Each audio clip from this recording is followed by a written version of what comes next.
Arkadaşlar selamlar. Yeni bir video daha hepiniz hoş geldiniz. Sefalar getirdiniz. Bu videomuzda ne yapacağız? Bu videomuzda oyunun %90'ının yanlış bildiği gerçekleri size anlatacağım.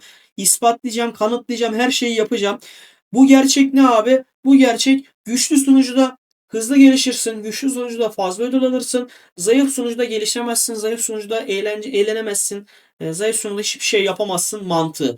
Biliyorsunuz göçmenlik olayı var sunucularda. Her sezon sonunda göç muhabbetleri açılıyor ve göçmenlik chatinde her zaman bu konuları, bu tarz şeyleri söyleyen insanlar var. İşte güçlü sunucuda her türlü her zaman daha hızlı gelişirsin. İşte güçlü sunucuda bir şeyler yaparsın. Carttır, curttur.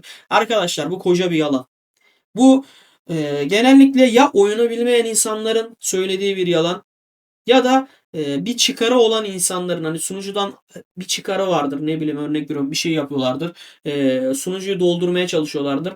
Bundan dolayı söylenmiş işte güçlü sunucuları daha da güçlü yapmak için söylenilmiş bir yalan arkadaşlar. Haberiniz olsun. Bu doğru değil. Neden doğru değil? Bu videoda her şeyi en ince ayrıntısına kadar göstereceğim çünkü. Size ispatlayacağım. Çok basit aslında. Bunu video yapmak bile gereksiz ama dediğim gibi işte oyundaki herkes bunu maalesef ki yanlış biliyor. Herkes değil mi? Hatta %90'ı yanlış biliyor arkadaşlar maalesef. Sizden ricam bu videoyu sonuna kadar izleyin. Bütün bilgileri abi aklınızın bir köşesine atın. Tamam mı? Göç geldiği zaman da bunları hepsini kafanızdan süzgecinize geçirin. Ondan sonra yok. Güçlü sonucu da daha hızlı gelişirsin diyen lavukları arkadaşlar engelleyin abi. Bakın şöyle gelin abi. Göçmenlik chat'i açılıyor ya. Buradan gelin ondan sonra güçlü sunucuda daha hızlı gelişirsin. Tak diyor ondan sonra güçlü sunucuda o daha hızlı güçlenmeye başlasın. Onu boş verin arkadaşlar. Engelini de açayım da bir dakika.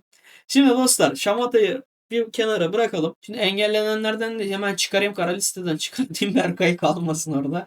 Şimdi ilk başta tek tek gideceğiz arkadaşlar. Ödüllerden başlayalım. Şimdi karşılaştırma da yapacağız bu arada. Karşılaştırma yapacağımız sunucu da mesela çaprazda bunların mantığına göre en güçlü sunucular her zaman en fazla ödül alıyor. Mantık bu tamamen.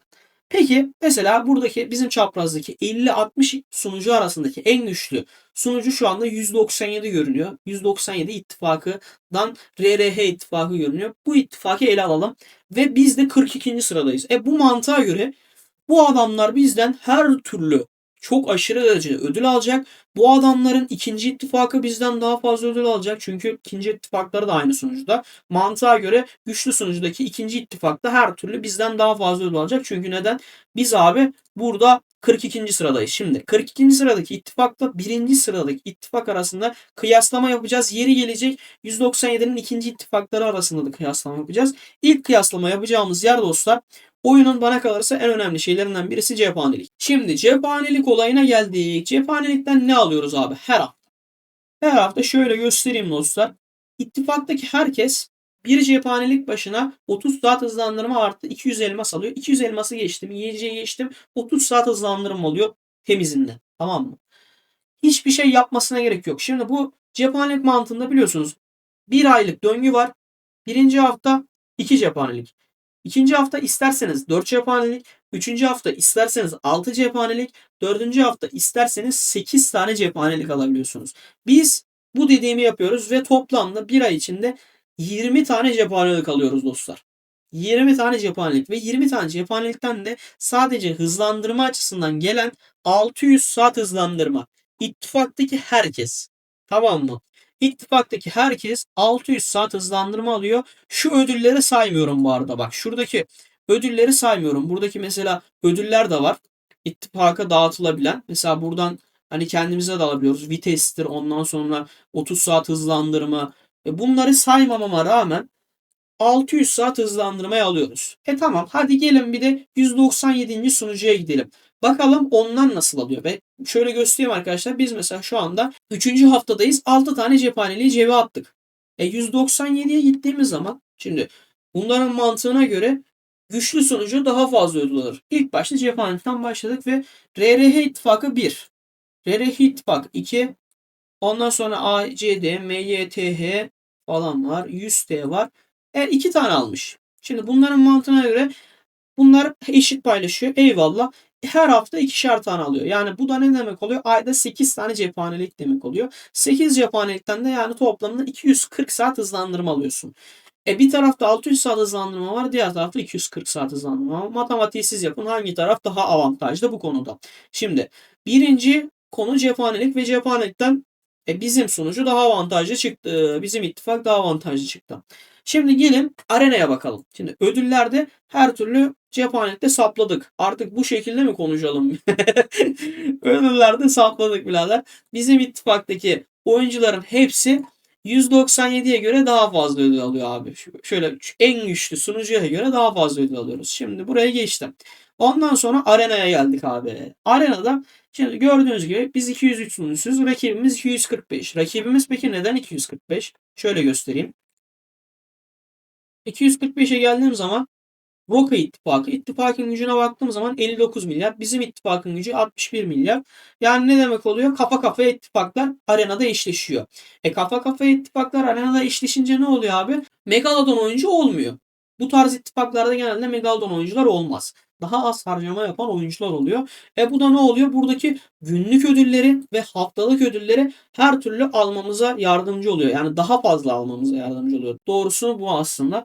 Daha fazla ödül alabiliyoruz. Nasıl daha fazla ödül alabiliyoruz? Mesela diyelim ki burada ben mesela kendimden örnek vereyim. Ben burada 6. sıradayım 2.79G ile. Tamam mı? Ben diyelim ki 6. bitirdim. Hatta 6.dan daha yüksekteyim muhtemelen. Çünkü sadece bu beni yeniyor. Muhtemelen 3. ya da 4. bitireceğim.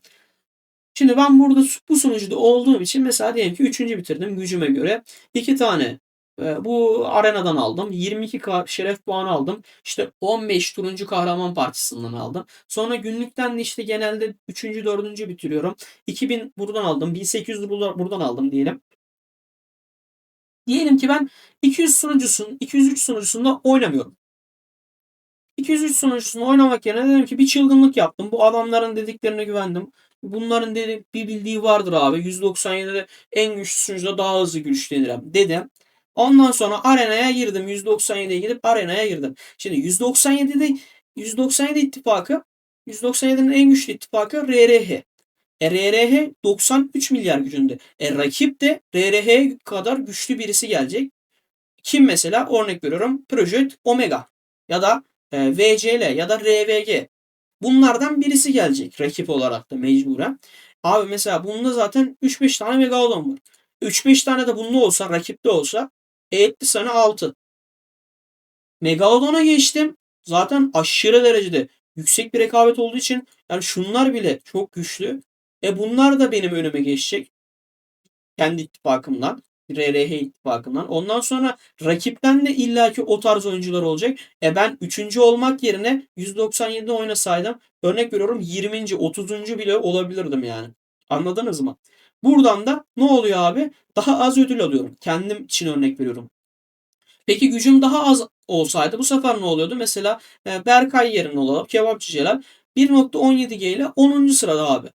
1.17Y ile 10. sırada 203 sunucusunda ama 197'de ne olacak? Berkay'dan çok güçlü bir dünya oyuncu var. Çünkü adamlar aşırı derecede paket alıyor. Bu da ne demek oluyor? 10. olmak yerine burada gidecek 50. olacak o sunucuda. Buradan her gün 50'lik ödülü alacak mesela. 21 50, 11 20 mesela. 50'yi de örnek verdim. Belki 50. bile olamayacak. Çünkü hem rakip sunucuda çok aşırı güçlü oyuncular var. Hem kendi sunucunda aşırı güçlü oyuncular var. Yani çok üst bir seviye olduğu için rekabet. Yani mantıken buradan şeref puanlarını daha az alacaksın. Haftalık puanlardan yine buradan daha az alacaksın. Onu geçtim. Burada gördüğünüz gibi ittifak ödülü var. Şimdi bizim gücümüze göre geldiği için ne oluyor? Biz örnek veriyorum 5'e 5. Tamam mı? Mesela 5 onlardan girsin son gün. 5 de bizden girsin ilk ona. Diyelim ki işte buradan 6, ne bileyim 4, 10 toplamdan 20 tane evrenselimizi alalım. Neden? Çünkü eşit güçteyiz. Bizim de güçlü oyuncularımız var. Onların da güçlü oyuncuları var. Kafa kafa olunca 5'e 5 diyelim. 20 tane sarı parça aldık. Ondan sonra başka ne veriyordu? İşte elmastır falandır filandır. Diyelim ki bu kadar aldık. Hadi RRH de bu kadar alsın. Hadi kafa kafa olsunlar. RRH de bu kadar alsın. Abi peki burada Hadi RRH ile eşit çıktık bak. Onlar da bize üstünlük sağlayamadı. Biz de onlara üstünlük sağlayamadık. İttifak ödülünde. Peki RRH'nin ikinci ittifakı. Benim mesela göç etmem gerekti. Ama gücüm RRH'nin gücüne yetmedi. Beni almadılar. İkinci ittifaka aldılar beni. Çünkü neden? Birileri bana işte güçlü sunucudan daha hızlı gelişirsin dedi. Diyelim MYTH ittifakındasın. Rakip RRH, senin sunucunda RRH ittifakı olduğu için rakip de çok güçlü geliyor ve MYTH'de aynı arenada savaşmak zorunda. Doğru mu? 68 milyar güçleri var. Abi bu oyunculardan hangisi arenada son gün ilk 10'a girebilir? Şöyle göstereyim arkadaşlar mesela en basitinden. Kale 5, kale 5, 5, 7, 5, 4 mesela. Şuradan hangi oyuncu sizce ilk 10'a girecek? RRH gibi bir ittifakın ve rakip de RRH gibi RRH gibi iki tane ittifakın arasında MYTH oyuncuları ya da 100T oyuncularından hangisi ilk 10'a girebilecek? İlk 10'a geçtim, muhtemelen ilk 20'ye bile giremezler. Ve buradan dediğim gibi hiçbir şekilde ödül alamayacaklar arenadan. Şurayı göstereyim. Nerede? Evet, şurada ittifak ödülünden hiçbir şekilde hafta sonu, yani bittiği zaman bir gün sonra mesela bitiyor. Hiçbir şekilde düzenli olarak ödül alamayacaklar. Burada ne demek oluyor? Arenada hadi RRH ile eşit çıktın ya da en güçlü ittifaklarla eşit çıktın. İkinci ittifaklara yönlendirilirsen güçlü sunucuda arkadaşlar mesela bu şekilde bizden geride kalmış oluyorsun. Ama birileri bana güçlü sunucuda daha fazla ödül alırsın demişti. Burada arenada da mantıksız çıktı bu olay. Diyelim zalime geçelim ya. Şimdi zalim ödüllerine bakalım. Not defterim kenarda, sürekli oradan bakacağım arkadaşlar. Şimdi zalim ödüllerine geçtik dostlar.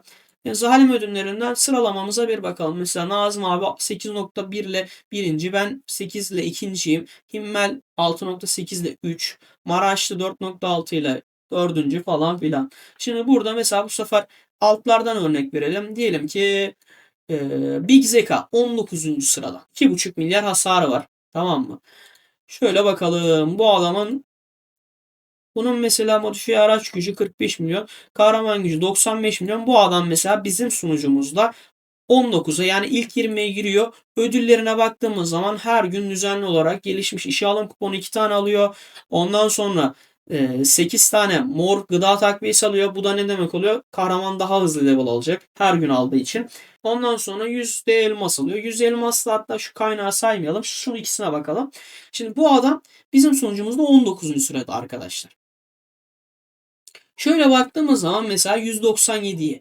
Bu adam hadi oradaki chat'teki yazılanlara uydu. Dedi ki ben RRH'ye gideceğim. İşte 197'ye gideceğim.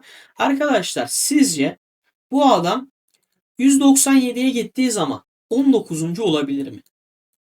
Şöyle göstereyim arkadaşlar. Sadece hani ilk adamın, mesela bizim o adamın kalesi muhtemelen 5. seviye. Zaten burada hani 8 seviye olarak zaten toplasam bir 40-50 kişi vardır. Şöyle baktığın zaman.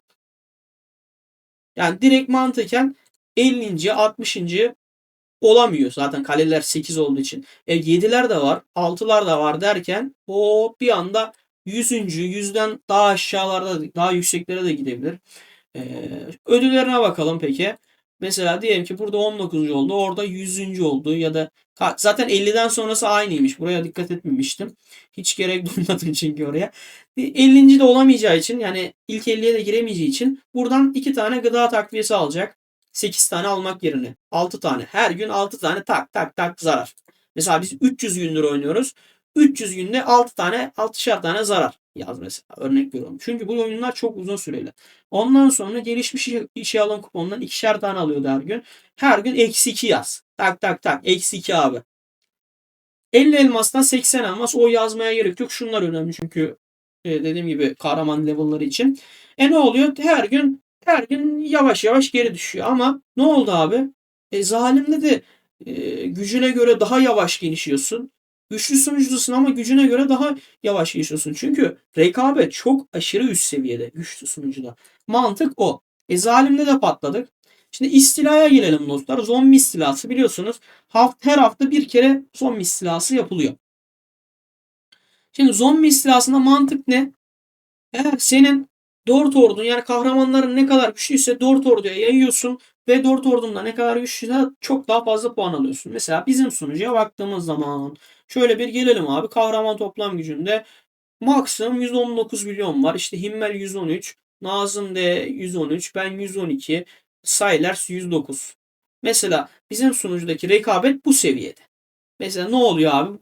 Bu seviyede olunca ne oluyor? Mesela Sailers gelip eğer düzgün oynarsa bir şeyleri yaparsa örnek veriyorum ilk 3'e girebiliyor. İlk 5'e girebiliyor en basitinden. Ama Sailers 109 milyon CP ile kahraman CP'siyle 197'de olsun. Bakalım. Kahraman CHP'lerine bakalım 197'nin en basitinden. Güçlü sunucu çünkü daha fazla ödül alması lazım. Onların mantığına göre, bazı kişilerin mantığına göre. Şimdi RRH'ye girdim.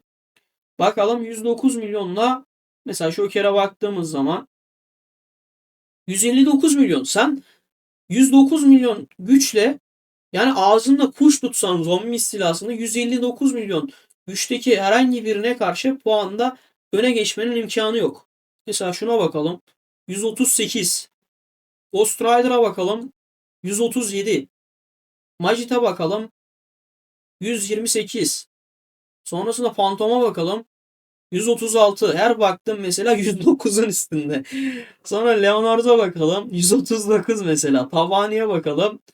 161. Moshi var daha. Keltora var. Ondan sonra Poseidon, Helavere, Grimeze, Cart, Curt derken sen ilk 5'e girebileceğin bir sunucuda her hafta düzenli olarak ilk 5'e girebileceğin bir sunucuda olmak yerine ilk 20'ye, ilk 30'a bile giremeyeceksin. Her hafta mesela zombi silasından titanyumdur, carttır, curttur, işte chip'tir almak yerine hiçbir şey alamayacaksın mantıken dostlar. Yani 30. olacaksın. Mesela gücünüz biraz daha düşük olsa örnek veriyorum bu adam şunu kim? Silers'e örnek vermeyelim. Diyelim ki Mr. Lonely ya da Nogan, Guile 15. olmak yerine gidecek 50. olacak. Daha az, daha da aşağılara inecek. Mesela 34'te 30. olmak yerine gidecek 150. 200. olacak mesela. Çok daha az ödül alacak. Mantık bu. Burada da patladı. Burada da daha az ödül alıyoruz. Ondan sonra gelelim en önemlisine arkadaşlar. Diğer önemli olan etkinlik ise 300 evrensel etkinliği. 300 evrensel etkinliği gerçekten değerli bir etkinliktir. Özellikle paket almayan oyuncular için ya da az paket alan oyuncular için. Şimdi bu etkinlikte nasıl bir avantaj sağlanıyor dostlar? Biliyorsunuz ya çok fazla paket almak gerekiyor ya da çok fazla birikim yapmak gerekiyor. İşte aylık hiçbir şey kullanmayacağım bir ay boyunca. Ondan sonra bu etkinlik gelince çatır çutur hepsini kullanacaksın ve bitireceksin çantanı. Tamam. Mesela bizim sunucuda en basit örnek. Video kaydında da vardı. Geçen çantayı boşaltıyorum videosunda arkadaşlar. Birinci The Darkness olmuştu. Şöyle göstereyim. The Darkness nerede? Umarım kaçırmam. The Darkness mesela burada. 732 milyon güçle kalesi 4. Mesela birinci olmuştu o etkinlikte. Neden birinci olmuştu? Hiç düşündünüz mü? Çünkü etkinlik gelince örnek veriyorum. Yatırılacak para maksimum 5.000 TL, 10.000 TL maksimum o da hani. O civarlarda paket aldığı için sunucudaki güçlü oyuncular sen eğer mesela bir aylık birikimle eğer çok fazla paket almasan bile 300 evrensel etkinliğine girip oradan 300 evrenselini alabiliyorsun. Elmasını alabiliyorsun. Cartını, curtunu her şeyini toplayabiliyorsun ve ne oluyor? İşte ekstra yan ödüllerle işte elmastır, carttır, curttur toplamda 350 evrensel işte 30k elmas falan ekstra ödüllerle hesabını bir tık daha güçlendirebiliyorsun. Bizim gibi rekabetin düşük olduğu sunucularda. Peki diyelim ki sen 203'te oynamadı The Darkness. Gitti başkalarının aklına uydu mesela bir seferlik. Dedi ki ben 197'ye gideceğim burada oynayacağım. Hadi bunun açısından da bakalım. Mesela 197'de ne oluyor abi? Bir etkinlik geliyor adam tak diyor 1000 dolara çıkartıp vuruyor masaya mesela. Örnek veriyorum. Kim vuruyor? Kim vuruyor? Hepsi vuruyor. Şöyle baktığımız zaman Moshi'dir. Moshi. Tabane dediğimiz oyuncular zaten direkt etkinlik geldiği zaman tak diyor 1000 dolara koyuyor abi. Çünkü bu tarz hesapların arkadaşlar maliyeti en az 200 bin dolar. Mesela hangi hesaplar onlar? Şu. Moshi dediğimiz hesabın maliyeti en aşağı 200 bin dolar. Şu hesabın maliyeti. Bu etkinlik geldiği zaman ne yapıyor? Tak diyor etkinlikteki bütün paketleri çekiyor 1000 dolara. Ne geliyor etkinlikten paketlerden? Zaten etkinlik paketlerinde bildiğiniz gibi 600 saat hızlandırma geliyor. 10 tane bir çekiyor 1000 dolara. 6000 saat hızlandırma sadece etkinliğin paketinden alıyor. Sen zaten düşük yatırımcıysan, çok fazla para yatırmıyorsan ne oluyor abi? Zaten bir ay boyunca biriktirebileceğin 2500, 3000 hadi diyelim. Hadi taş çatlasın 3000, 4000 olsun. 4000 saat hızlandırma biriktirdin. Hepsini asker bastın. Moshi dediğin adam zaten tak diye 10 tane çekiyor. 6000 saat zaten sadece 6000 saatte hızlandırma basıyor. O komple bitiyor etkinlik. Birincilik gidiyor Moshi'den. Alamıyorsun.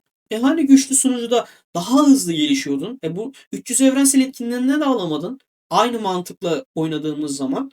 Burada da patladık abi. Hadi bunu da geçelim. Sonrasında neye geçelim dostlar? Ödülleri bir kenara bırakalım, tamam mı?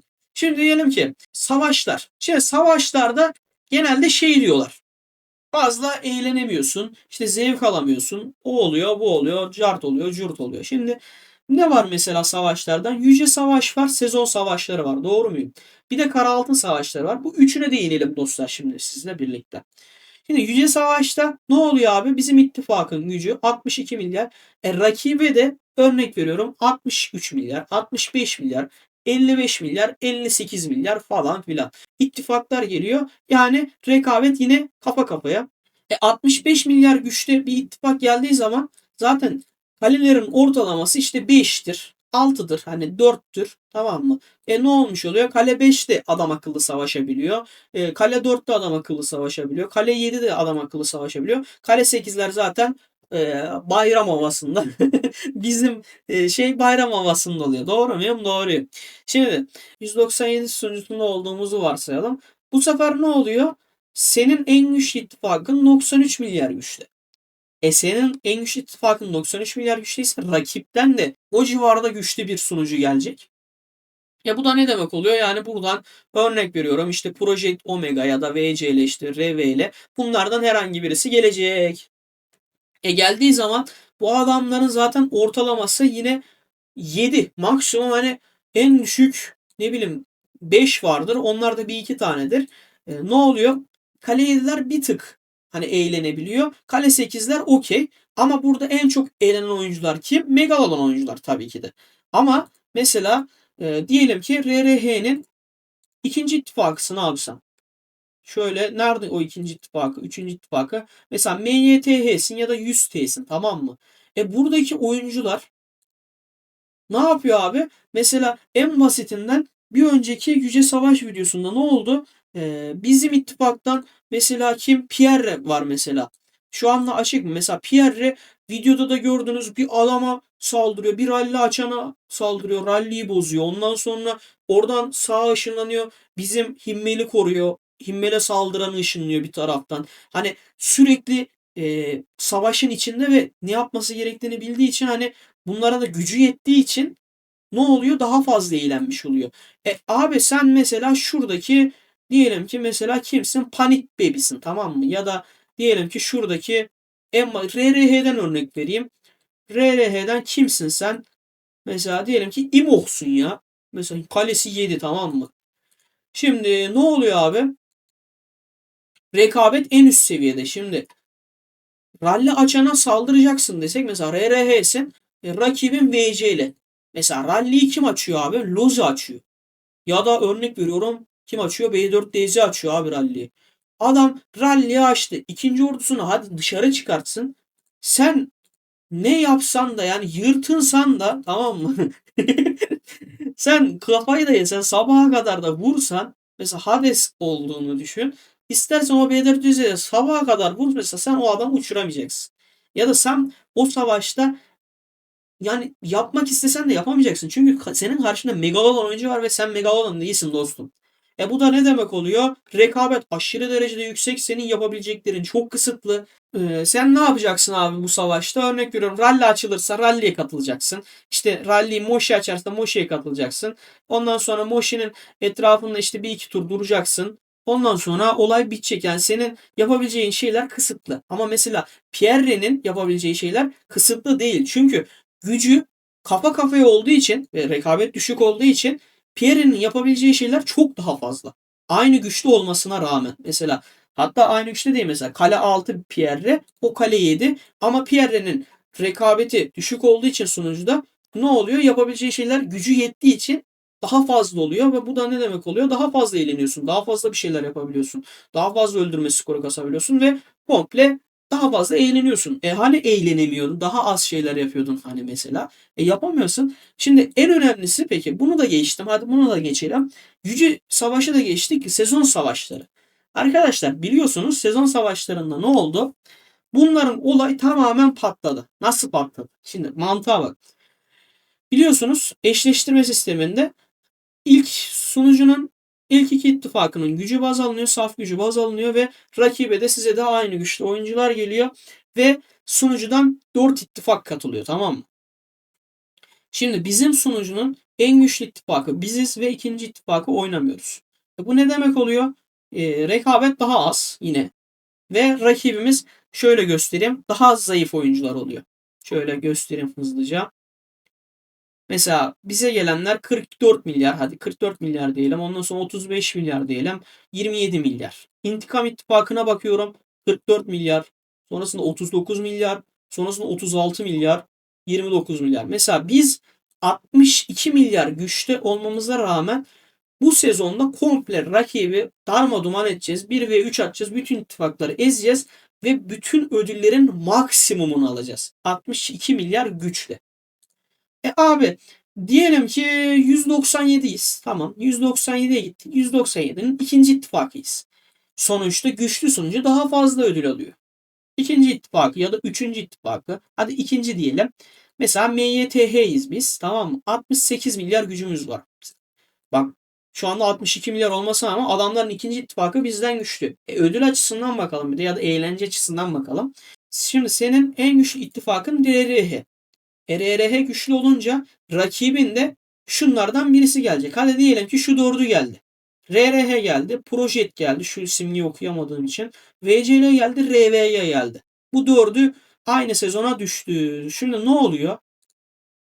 Bunun üçü bu dördü aynı sezona düştüğü için mecburen sen de gidiyorsun MYTH ya da örnek veriyorum sen de gidiyorsun 100T. Sen gittiğin zaman senin rakiplerin benim rakiplerim gibi olmuyor ki. Bak benim rakiplerimde kim var abi? 44 milyar güçte örnek veriyorum. 45 milyar güçte adamlar var. Ben bunlarla savaşacağım. Ama 100T olsam, MYTH olsam benim rakiplerim RRH'den dolayı ne olmuş oluyor? Project Omega, VCL oluyor, RVG oluyor. Bunların da zaten hepsinde Megalodon oyuncular var. Sen bu oyuncuların, bu ittifakların hangisinden ikinciliği alacaksın ya da üçüncülüğü alacaksın? Yani direkt ne olmuş oluyor? İlk 4 komple gitmiş oluyor. Hani ilk 4'e giremeyeceksin. Tamam mı? MYTH ödül açısından bakıyorum şu anda. İlk 4'e giremiyorsun. İlk 5.'lik, 6.'lık ya da 7.'lik, 8.'lik bunlardan birisi olacaksın. Ödül açısından geriye düştüm. Şöyle bakıldığı zaman mesela sen 68 milyar güçtesin. Ben 62 milyar güçteyim. O zaman sen daha fazla ödül alman gerekiyordu. Ama ben mesela elimi kolumu sallaya sallaya birinci olacağım. Birincilik ödüllerini alacağım. Bütün ödülleri toplayacağım. Ama MYTH ittifakı çok çok çok az ödül alacak bana göre. Bir de eğlence açısından bakalım. Hadi RRH ittifakı kendi gücüne göre eşleşti. Eğlendi. Tamam mı? Bunda bir sıkıntı yok. Ama diyelim ki MYTH ittifakısın. Senin rakibin kim olacak abi? Tamam. 200 mesela 241'in de ikinci ittifakı var. 256'nın da ikinci ittifakı var ama ikinci ittifaklara saldırdığın anda birinci ittifaklar da gelecek zaten. Onlardan oyuncular da geleceği için illaki bunlara karşı savaşmak zorunda kalacaksın ve bu oyunculara karşı savaşman imkansız. Çünkü neden? Bunların Megalodon oyuncuları var, balinaları var. Senin hiç öyle bir elinde koz yok. Sen toplasan işte 5'sin, 4'sün maksimum. Bunlardan olduğun için sen hiçbir şekilde ne kale sıfırlayabileceksin, ne eğlenebileceksin, ne savaş yapabileceksin. Hani 3-5 kapa aldın ne sevineceksin. Olay bitecek. Senin gücünden düşük olmama rağmen, MYTH ittifakından düşük olmama rağmen ben elimi kolumu sallaya sallaya her şeyi ala ala bütün öldürme skorlarını toplaya toplaya birinci olacağım abi. Ne oldu sizin güçlü sunucu mantığınız? Bu da patladı mesela. Sezon savaşlarında bu da patladı. Ha bir de şu durum var. Bak bir de şu durum var. Bu daha da kötü bir durum. Şimdi RRH ittifakındasın bak. Şu eşleşti. Bu eşleşti. Bu eşleşti. Bu eşleşti. Şu dördü eşleşti. Bunlardan sadece 2 tane ittifak birincilik ödülü alacak. Diğer ittifaklar, diğer kalan 2 ittifak mesela 3. ve 4. olacak en kötü. 3. ve 4. olan mesela diyelim ki bu ikisi 1. ve 2. oldu. Bu ikisi 3. ve 4. oldu. Abi 90 milyar güçtesin ve üçüncülük ödül alıyorsun. Abi ben 62 milyar güçteyim ve Herkese eze eze birincilik ödül alıyorum. Anlayana fıkra bu kadar arkadaşlar yani. Ya bu gördüğünüz gibi koca bir yanlış ya da birisi yalan söyledi. Herkes onun peşinden gitti mi bilmiyorum. Dediğim gibi burada sezon savaşlarında da komple avantaj yine bizde kalıyor. Zayıf sunucu olarak görünmemize rağmen yine olay bizde kalmış oldu. Yine avantajlı duruma biz geçtik. En son olarak da Kara Altın Savaşı. Siz diyecek olabilirsiniz Kara Altın Savaşı'nda yenilirsiniz sürekli. İşte zayıf sunucusunuz. Arkadaşlar bu da yanlış. Neden yanlış? Şimdi Kara Altın Savaşı'nda arkadaşlar saf güçler belirleniyor. Mesela senin kalen 8 örnek veriyorum. Kale 8, kale 5. 20 tane oyuncunun işte saf gücünün ortalaması alınıyor. Ondan sonra rakibe de saf gücü ortalaması eşit ya da örnek veriyorum 100 milyon fazlası geliyor. Onunla da kafa kafaya savaşıyorsun. Hatta bizim kara altında 7000 stream'imiz falan vardı. Kara altında da bayağı iyiyiz mesela o konuda. Kara altında da eşit güçlü oyuncular geliyor. Bu da ne demek oluyor? Her türlü rekabet yine olmuş oluyor ve eğlenceli oluyor. Taktiğimizi de işe yaradığı için 7000 streak, 8000 streak atabiliyoruz. Yanlış bilmiyorsam 7000 streak'te sonlanmıştı. Şimdi 2 kere daha kazandık. Burada da bizim zararımıza bir şey olmuyor. Burada da kazanmış oluyoruz ve yani olay bitiyor. Demek istediğim bu arkadaşlar. Umarım bütün her şeyi net bir şekilde anlamışsınızdır. Dediğim gibi arkadaşlar göç açıldığı zaman göçmen chatte illaki sizi kandırmaya çalışan ya da yalan yanlış bilgiler vermeye çalışan oyuncular olacaktır. Tamam mı? Bu oyunculara kesinlikle kalmayın çünkü bu ne demek? Eğer kötü bir sunucuya giderseniz ya da zayıf daha az ödül alabileceğiniz bir ittifaka giderseniz bu da ne demek oluyor? Bir, gelişiminiz daha yavaş oluyor. İki, savaşlarda daha az katkı sağlıyorsunuz ve daha az eğleniyorsunuz. Bu da sizi yavaş yavaş oyundan soğutuyor arkadaşlar. Size tavsiyem direkt her zaman ben en güçlü sunucuya gideceğim. Her zaman en güçlü ödülleri ben alacağım. Mantığından çıkın arkadaşlar. En güçlü sunucuda olsanız işte dediğim gibi 42. sıradayız ama buradaki çoğu ittifaktan maalesef ki daha fazla ödül alıyoruz biz. Bu tamamen stratejiyle alakalı. Demek istediğim arkadaşlar bu kadar. Umarım bilgiler sizin gerçekten işinize yaramıştır. Umarım o tarz yalan yanlış bilgiler vermeye çalışan insanlara inanmazsınız bu videodan sonra. Eğer hala bu tarz yalan yanlış bilgiler vermeye çalışıyorsa videonun bağlantısını kopyalayın. Kardeşim al buradan nereyi yanlış söylüyor? Sen söyle tartışalım diye konuşabilirsiniz mesela en basitinden. Hala şey olmuyorsa, hala ikna olmuyorsa da direkt engeli yapıştırın geçin arkadaşlar haberiniz olsun. Başka diyebileceğim bir şey yok. Kendinize iyi bakın. Video işinize yaradıysa bir beğeni, bir yorum, bir hype puanı patlatabilirsiniz. Cansınız, ciğersiniz ve başta tacısınız yani. Bunu da bilin abi. Haberiniz olsun diyorum. Hepinizi seviyorum. Hoşça kalın. Bye.